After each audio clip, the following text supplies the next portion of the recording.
Morning sa ating lahat mga kaibigan. Andito na naman tayo sa ating usapang magmamanok po.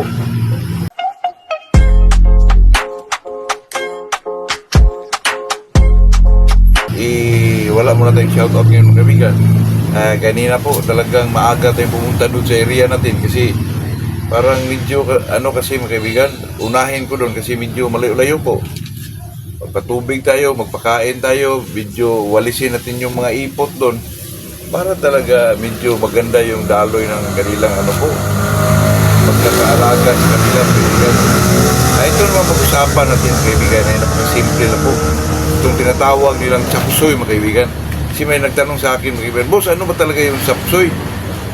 Chapsuy mga kaibigan ay yan po ay klase ng pagluluto ng iba-ibang gulay na hinahalo po, yung linagyan ng mga kaibigan, yung cornstarch na para lumapot siya. Ang mga sangkap doon ay carrots, may sayuti, may bagyo beans, tawag nila. Ganun po. Nahalo yung mga kaibigan, iba-ibang klaseng gulay po. Kaya tinatawag, yung estilo ng, yung pangalan ng pagkaluto po ay yung tinatawag nilang chapsuy mga kaibigan. Pero pag ihambing natin yan sa pagbibreed ng manok mga kaibigan, may magsabi na, ang kabus Macau, yan? Chapsuy yan. Maraming yan mga kaibigan, maraming pagkakaintindi na maraming iba-ibang pagkakaintindi diyan mga kaibigan. Chapsuy, tulad ka sa mga gulay gano'n na medyo iba't ibang bloodline na nakapasok, gano'n po. Pero sa aking sariling pagkakaintindi diyan mga kaibigan ay parang nayabangan ako sa tao mga ganyan po na magsabi ng ganyan mga kaibigan na ito chapsuy yung kay breed ni gano'n. Kasi pag tinatawag na chapsuy kasi mga kaibigan, wala sa ayos yung pagka-breed niya, hindi ba maganda yung pagkaka-breed niya po mga kaibigan. Yun ang datingan dyan mga kaibigan sa sarili kong pagkakaintindi po. Kasi yung chapsuy naman mga kaibigan, ibig sabihin ba mga kaibigan na marami nang nakapasok na bloodline po. Sa reality naman mga kaibigan, lahat ng manok na panlaban ay chapsuy yan eh. Kasi katulad ng mga kaibigan, limon, ang make-up niyan ay Hatch, Butcher, Claret. Tatlong bloodline na pasok, di chapsuy yun. Yung sweater, chapsuy din yan. Kasi yan eh, half kilo ligid at half kilso. Kaya matawag din natin chapsuy yan. Kaya kahit yung tinatawag nila na binubuo na isang breeder o strain o bloodline, chapsuy lahat yan mga kaibigan kasi mga process na yan eh. Kaya sa akin mga kaibigan, pag tinatawag na chapsuy, parang hindi ba, wala sa ayos yung pagkakabreed mo. Sa atin mga kaibigan, ako po ay ayoko pong sabi ng mga ganyan ko, lalo na sa mga small-time breeder mga kaibigan, kasi kadalasan magsabi niyan ay medyo talagang may kaya, may alam sa breeding, talagang nire-research kung ano yung dapat gawin sa inbreeding o ano yung tawag doon, line breed ba o ano ba yung mga genetics na dapat magawa mo bilang isang breeder po. Sa akin mga kaibigan, medyo mahiya po tayo magsabi na itong kay chapsuy na pagkaka-breed. Naku, ayoko pong gano'n mga kaibigan kasi alam mo po, ito chapsuy sa kanya. Yung sayo, tawag mo yan ay talagang genuine o totoong pagkaka-breed. Tapos maglaban kayo, talo ka. Yan na po. Itong pagmamanok mga kaibigan, iwasan natin yung magyabang. Palagi ko sinasabi yan po kasi wala namang award yung yung sino yung pinaka-the best na breeder mga kaibigan. Puro lang yun balita, pero totoo po kahit itong tao na to ay backyard breeder lang, pero di mo alam kung anong klase pagkaka-breed niya. Ito ba'y nagdala ng maraming panalo? Hindi lang siya napansin kasi gilid boys lang siya. Hindi naman yan may balita, hindi naman yan may interview sa podcast o ano man yan. Yung mga big time breeder, hindi ka naman interviewin dyan. Interviewin dyan yun talagang mga medyo big time din na medyo kilala. Tsaka may mga pira talaga. Pero kung gilid boys ka mga kaibigan, ay si Macau lang mag-interview sa'yo, ganun.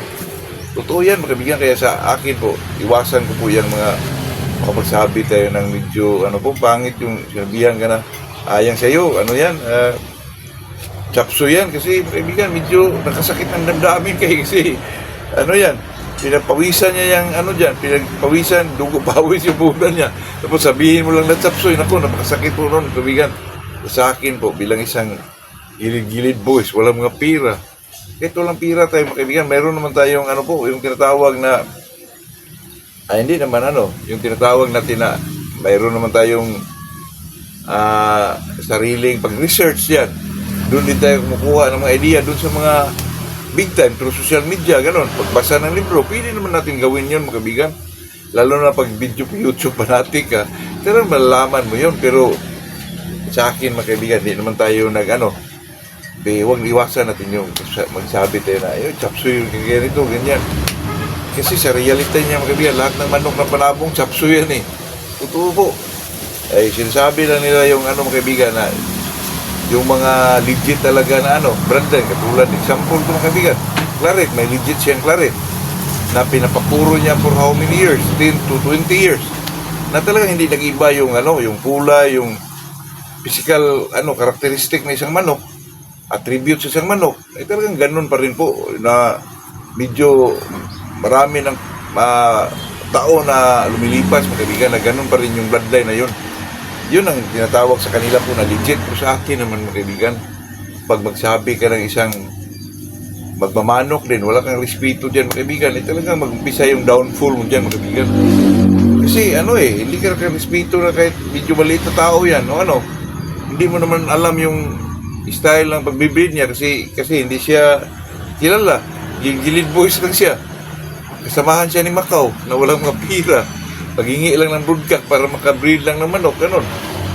Iiwasan natin yung ganon, kaibigan, kasi ito kasing dapat kasing kaibigan, magmamano ka, respetado ka po, marespeto ka sa tao, kaibigan, marunong kang isama po. At saka ito namang ang purpose naman itong kaibigan, yung isang magmamanok. Example ikaw isang politiko, tapos magmanok ka, kilala ka, marami kang kaibigan. May tendency ka, mga kaibigan, na matakbo ka sa inyong barangay na kapitan, baka manalo ka, pero pag yung dali mo pagsabi ka ng mga medyo masama po talagang hindi ka manalo dyan, mga kaibigan. Kasi itong pagmamanok po, isa po ito sa pamaraan na makakuha ka ng mga kaibigan, mga kaibigan, na totoong kaibigan po. Kasi itong pagmamanok po, pag sinabi mo, chapsuyan kay medyo nakakasakit ng damdamin yun, mga kaibigan. Alam mo na, pinaghirapan mo yun. Pinaghirapan mo magkudkod ng niyog, tapos sabihin lang na chapsuy, naku.